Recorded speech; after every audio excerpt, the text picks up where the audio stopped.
So, You start. here we are.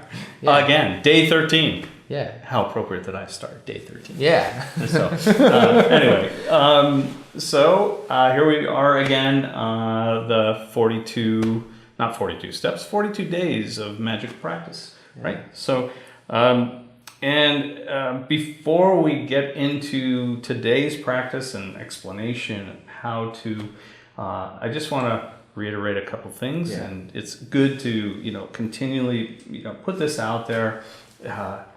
If you're trying to do all 13 days or 13 steps up to this point every day, you're probably, dying, because it's like there's just no way to do all of these things all of the time. It's not set up that way where, you have to do, at the end, you're going to be doing 42 different practices every day. You would need more hours in the day than there is. So the idea is that we're giving them to you in, pretty cursory, short and simplistic ways. And the reason is twofold. One is that it can be done that way if somebody understands it from an experiential level, to give it to you without all the jargon and all, everything else that goes along with that, and not trap you in that and thinking you've got to look up these words and that words and these, again, these psychological understandings and all of this stuff. So it can be done that way.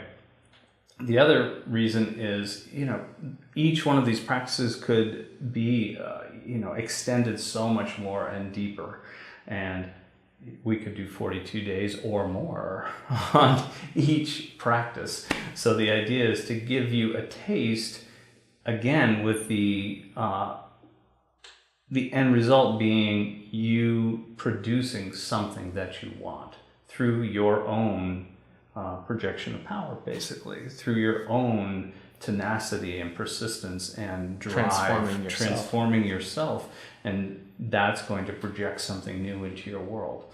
Because it's a mirror. Because it's a mirror of your subconscious, exactly. I mean, that's really one of those things that, is so important to state over and over again, and it's powerful to me every time that you say it, and every time that, one of these things produces, a visible experience of that. It's like, the results that you have right now in your life are a reflection of the person that you've made yourself to be to this point. Right. And all we're doing is making an adjustment to this. And so the mirror changes too. Right. Instead of trying to reach through the mirror and change the results that we're perceiving. Yeah.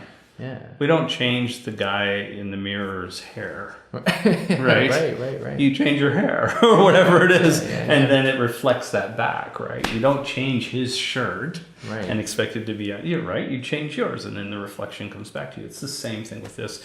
I know it takes a bit of a leap of faith to understand it, but it's in the beginning, yes, but as you go through these practices, you will see that comes to fruition more and more and more. And every single thing that you do has an effect. Right. So if you, just watching this 30-minute video or whatever it is, or just taking 5 minutes or 10 minutes or 2 or 3 hours, if you want to, whatever it is, I've always found it's like the more I do or the more time that I make for something, the more results I get. But that's there's no reason to bash yourself for missing a day or for not having more than 5 minutes or whatever it is. It's like every single thing you do has an effect. Every conscious act that you perform to change yourself moves you closer to what you want. Right. And again, it adds to that hypnotic rhythm, to that momentum, right? So it becomes easier and easier to do those practices, to spend the time.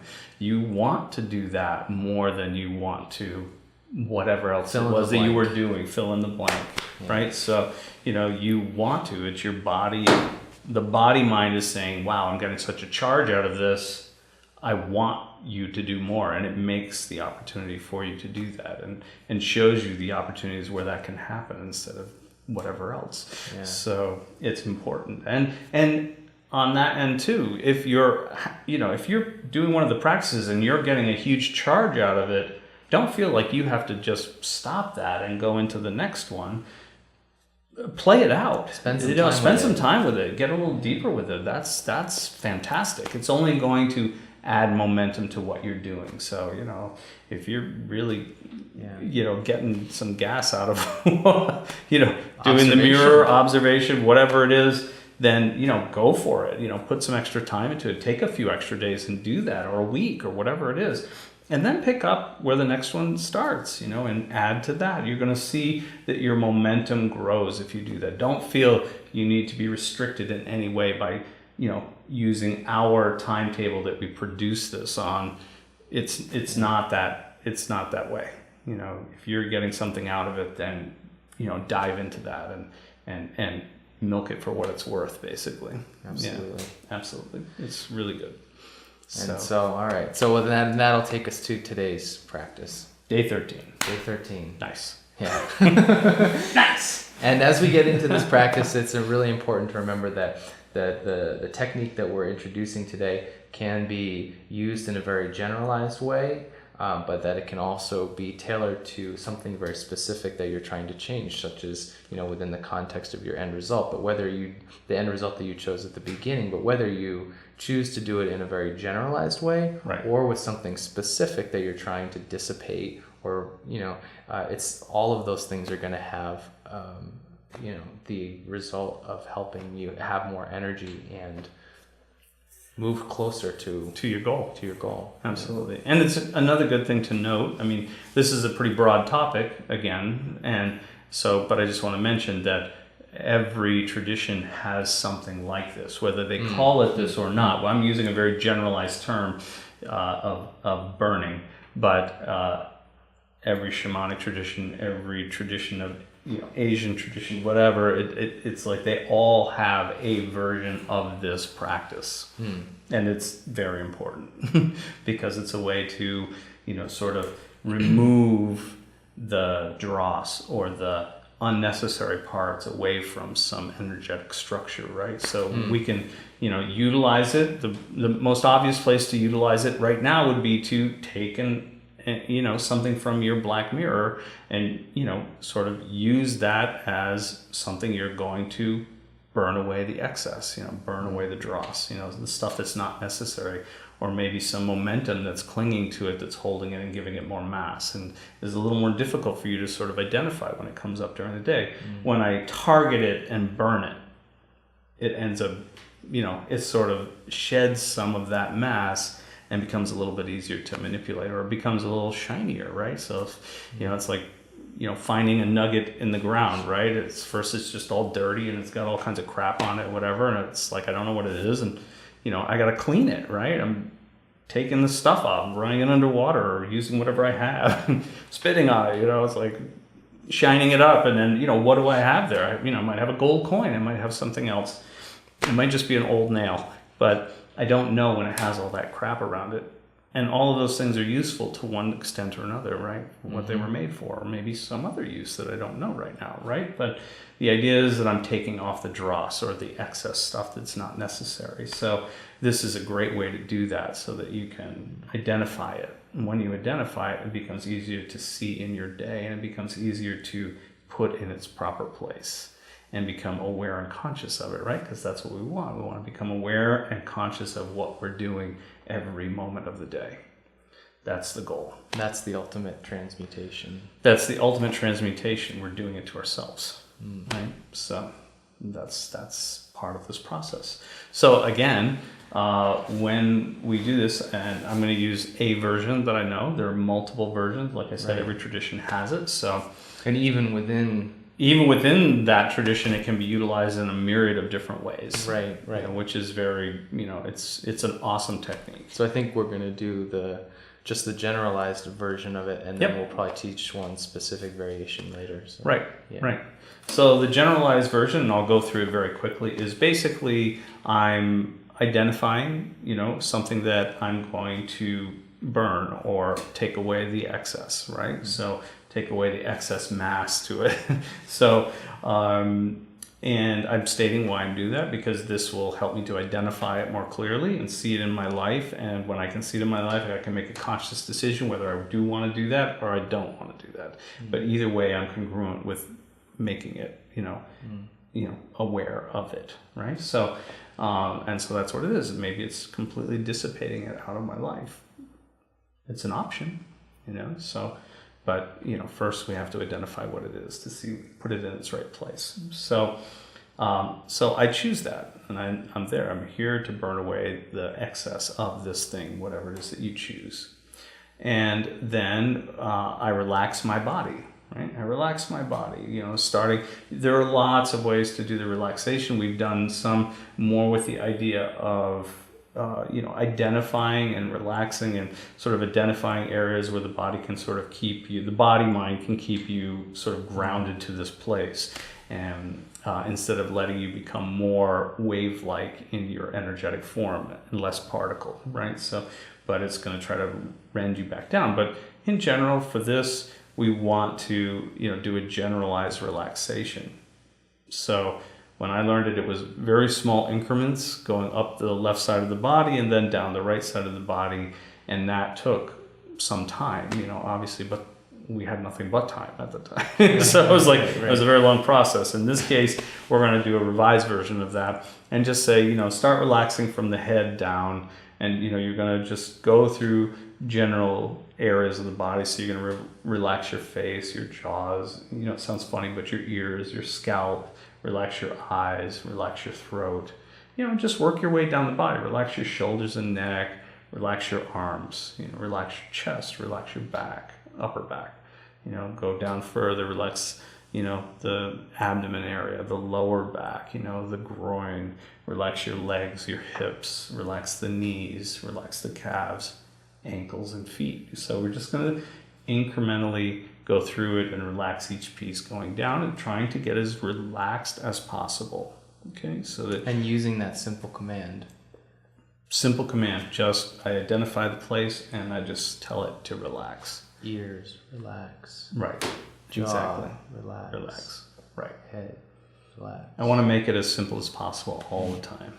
I don't want to have some big complicated thing around it. So It's just like when I say the word relax, whatever I'm targeting needs to relax. That's it. So, Do you like to state that out loud, or do you just say it in your head? I'm sure that in the beginning I did say it out loud, and now I just say it in my head. But sometimes I do tell it out loud. I reaffirm that to my subconscious. If I'm speaking to myself, it goes in, directly into the subconscious. So it's a good thing to do. I mean, some people would think that talking to yourself is not a good thing. We've been convinced in this society that that's not a good thing. We're way beyond that. Yeah, we're way beyond that at this point. That's right. So, if it helps you get where you want to be, then it's a good thing. So nobody's saying you have to do it in a crowded train, unless you don't want anybody to sit around you. So there's purpose in that too, right? So there you go. So I'm relaxing the body. And then from that relaxation, I'm basically imagining myself to be in a different place than the chair that I'm sitting right now. So if I'm in my quiet space, wherever that is in your home or wherever it is, so I'm going to be in that chair. I imagine myself either being on a beach in a chair or being on a cliff above a beach. But it could be anywhere, right? It could be in the forest if you're comfortable with that, or any other place. But you always want to try to go back to the same place. So you're building an energetic space in your mind to do this exercise. So you're constantly giving that momentum as well. So when you enter that space in your mind, your body already knows, oh, I'm going to relax here. Oh, it's like entering a church, right? Or a synagogue or whatever, temple. You walk in, you already have, it's like you don't go there to watch a basketball game. Right? So it's like I go there for a specific purpose, and my body, as I enter, my body already sort of configures to that, and my mind configures to that purpose. So the same thing with this, right? I go to that space, I build it out in any way that I want, and I always try to go back to the same place because it gains momentum at that point, and it helps me with the process.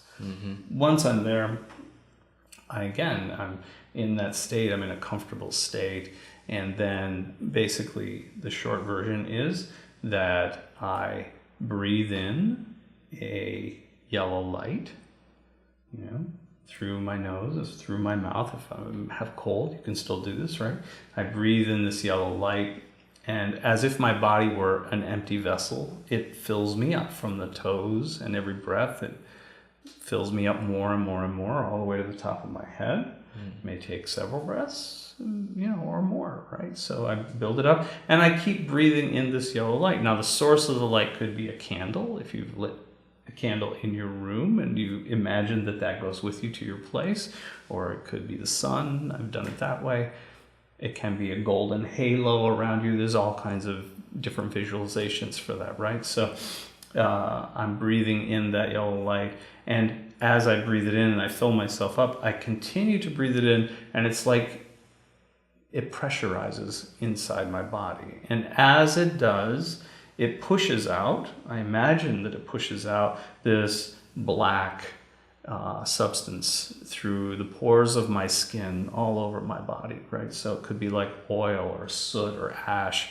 It could be as thick as bark or whatever. It doesn't really matter. It's just this black stuff. And the black stuff represents the stress and mental fatigue around this thing that you're bringing in to burn, right? So it's all about, what is the excess that's causing this uncomfortable, situation in my life.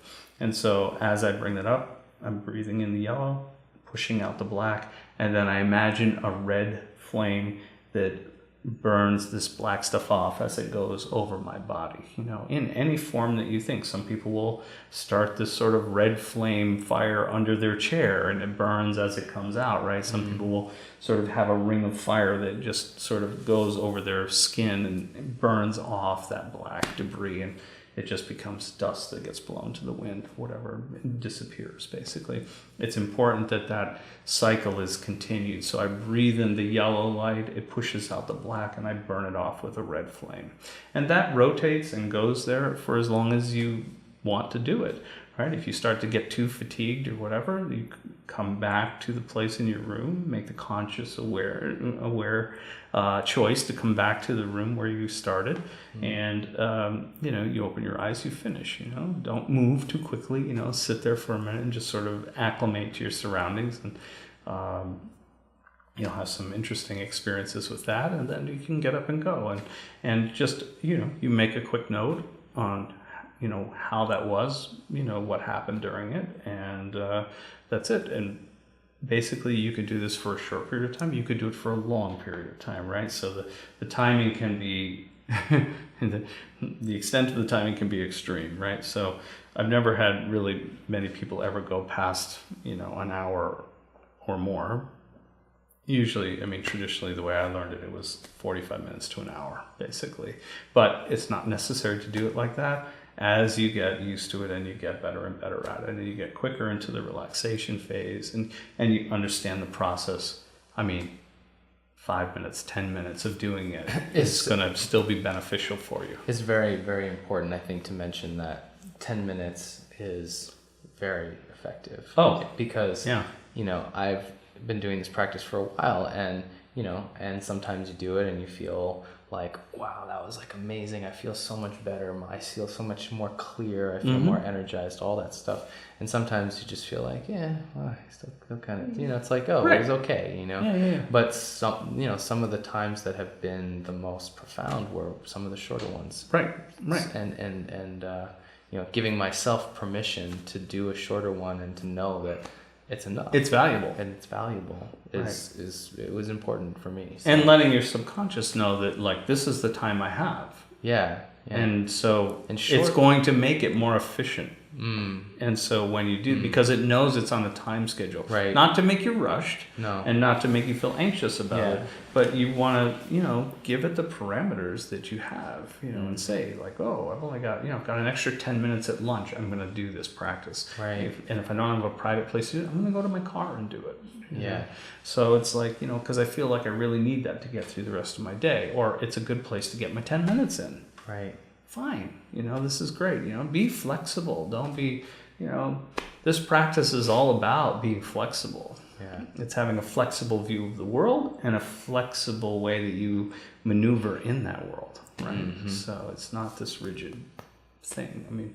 There's a big aspect of that. So don't hold yourself to something that is not necessary to do. Right. So again, the method is pretty easy. I relax and I go imagine myself going to a place that I want to be, that's going to be my place of burning or healing. And then I breathe in yellow light from a source. Breathe it in, it fills up my body. I keep breathing in the yellow light with each breath. It pushes out black soot or black material from the pores of my skin, and a red flame comes and burns it off. And that cycle rotates and just keeps going. When you're done, and you come back. Your timer goes off, you're still there, you come back, and just, you don't have to reverse the process other than you imagine yourself being back where you started. And that's it. And give yourself a minute to sort of find your equilibrium and then go off to do whatever you need to do. So if you can make a couple notes or a few notes later about the experience, how was it? Were there any hiccups? Did I find a certain area of my body hard to relax, or was the blackness coming out more in one area than another, or any kind of little things, anomalies that might come up, Was it hard to imagine the yellow light coming in, Was it hard to imagine? Did I feel apprehensive about putting a red flame over my body? There's all kinds of things that come up for people. So, I just make a little note of them because you can address them. And that's it. So, a simple but profound practice. In the tradition that I started with, really, this was the only meditation that was required to go to the temple. They wouldn't. Isn't that correct? You couldn't go to the temple. You couldn't stay there if you didn't do this. At least when it was offered, you had to do it. That's how important it was. Everything else was sort of, it's not that the other things weren't important, but it was, that was the one that was mandatory. You had to do it. Because it really has that profound an effect on your whole practice. So, So you've got places that have been doing it for millennia, that are saying, this is the only one that's really important. This is the one. This is the one. If you only learn one, this is it. That's right. So, I kind of put some extra weight there. Right. Yeah. So that's it. Yeah. So, give it a try, spend the time that you can with it. Make it part of your routine. I mean, again, it could be once a week. It could be, 10 minutes every day. Whatever, you feel you have the time for, or whatever time you can put to it. You're going to notice results directly related to the amount of practice that you do with it. And also to the amount of relaxation that you can get to transfer that back, right? Right. So... and then we'll go from there. We'll see you on the next day. Day 14. Day 14. Yeah.